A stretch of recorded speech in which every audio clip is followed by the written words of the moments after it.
first finding was made by hiker James Rankin in early October of 2016. James had been hiking in Berkeley-Jackson County Park when he came across an old campsite. But disturbingly, all around the campsite were multiple different missing person posters taped onto trees.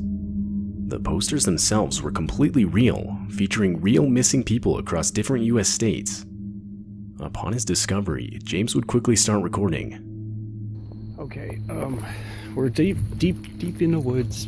Sort of, we're like on the border, because like there's a side of the woods where there's people's houses. But I came to a trail that led to a trail that led to a trail up the hill.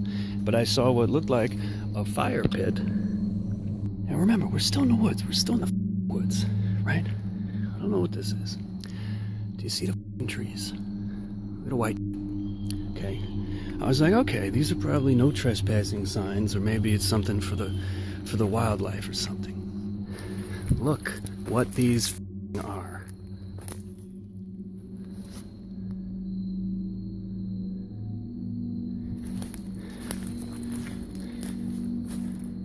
What the is going on in here?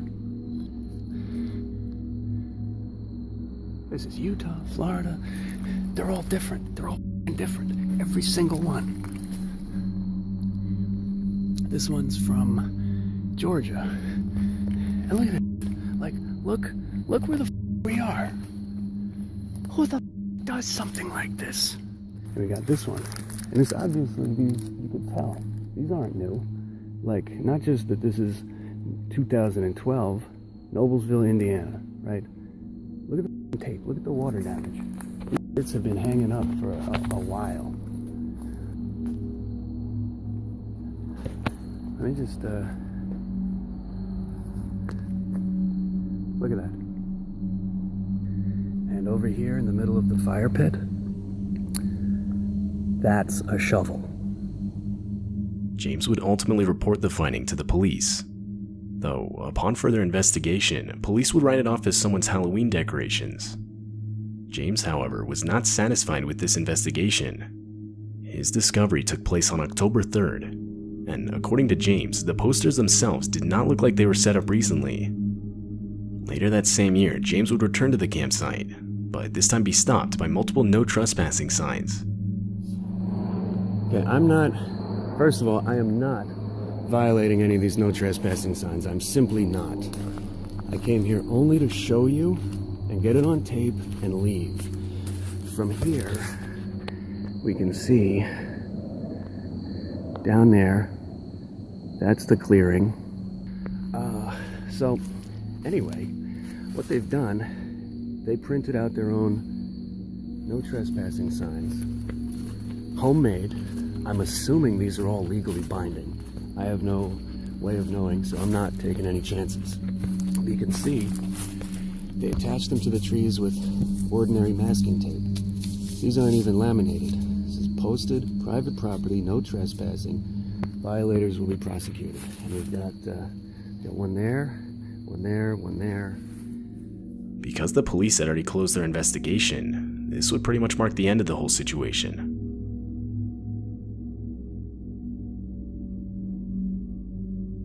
Back in 2013, a man named Phil Poling would upload this video to his YouTube channel. The video features Phil out late at night in his neighborhood, located in Mission, Oregon. Phil claimed to have heard strange noises echoing around outside his neighborhood only a few minutes prior, which is why he was outside in the first place. Once he reached a nearby forest that was only around 200 feet from his house, he would again hear the noises. And this is where he started recording. January 21st, about 11 p.m. I'm a couple hundred feet from my house, and you hear it going off in the background right now. Kind of sounds weird.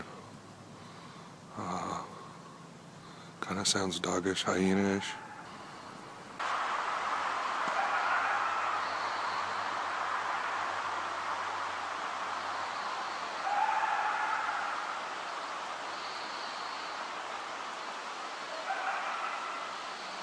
I mean, that almost sounds like laughter. It's actually gotten closer since it started. It's probably only 200 feet, 300 feet from me right now. The recording of noises continued for a while longer, until the sounds of gunshots can be heard echoing from the forest.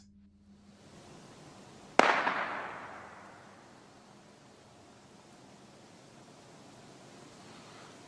think that was a gunshot.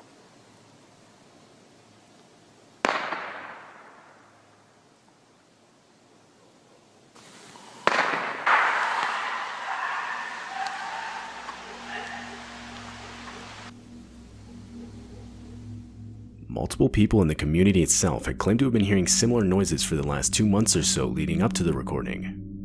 But just what exactly was making the noises is still unclear.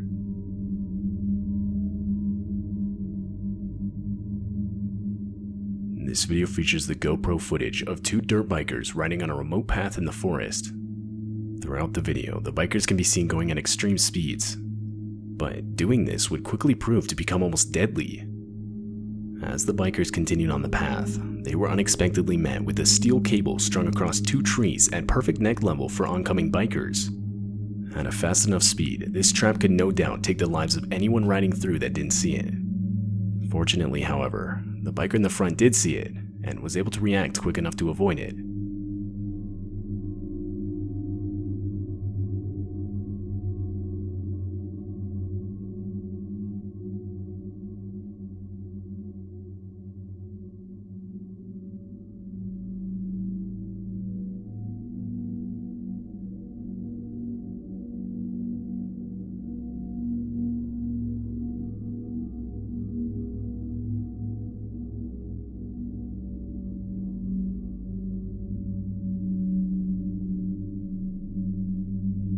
The bikers would actually debate whether or not to stay and wait for the person who set up the trap to come back, but they would end up deciding against this. It's still unknown who's responsible.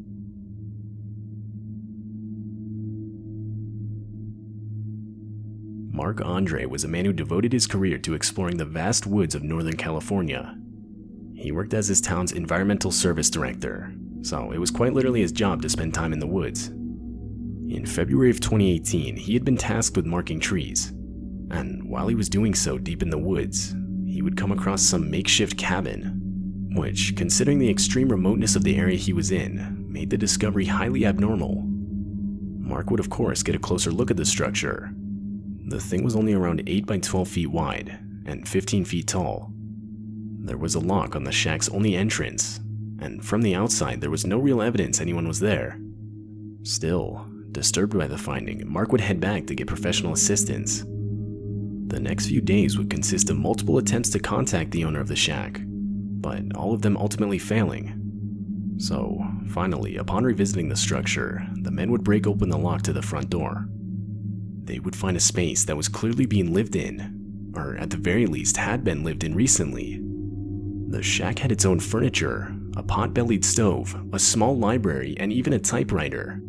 Jars and cans of food filled the shelves. However, in spite of all this, the search resulted in no further identification of the actual owner. Because the shack was illegally constructed, the men ultimately had no other choice but to leave an eviction notice on the front door before leaving. A few days later, the authorities returned to see out the contract, but there was nothing there. The makeshift cabin was completely gone. Whoever the owner was had deconstructed it, with literally the only thing left behind being an international squatter symbol made from charcoal. Many theorized the owner was wanted by authorities, and was therefore living completely alone in the forest, evading any contact with other people. But whether or not this is even close to true is still up for debate. To this day, the real owner of the shack is still unidentified.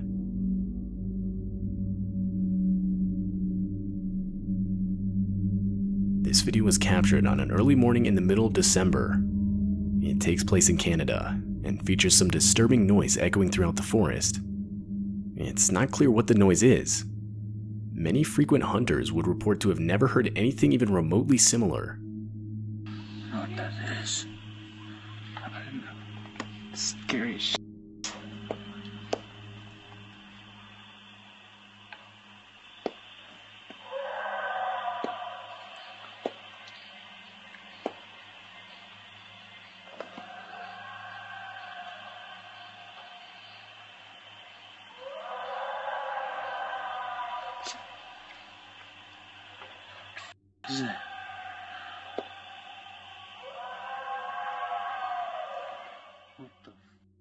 One comment suggested the noise could have been a wolf that was either trapped or left behind by its pack.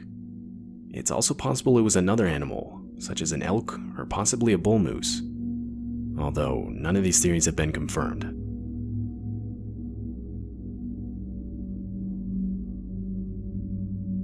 YouTube user Rainey Schuler would upload this video to YouTube in 2013. The video's footage is from multiple security cameras Rainey would set up around his house, which was in an isolated area of the Rocky Mountains.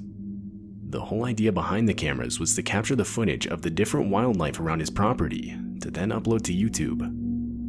But on September 13, the cameras around his house would catch something completely out of the ordinary. You can see as a woman walks out from the complete darkness of the woods.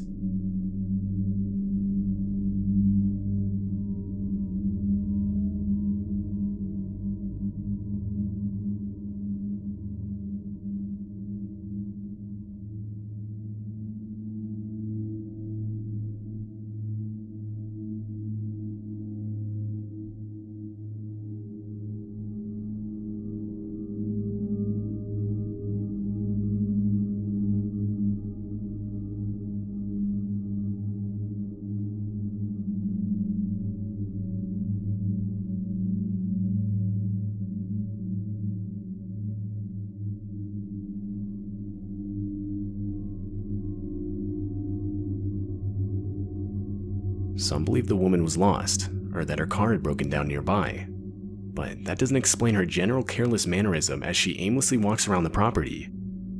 And a while later, the woman could be seen walking right back into the forest. After that night, the house owner would never see this woman again.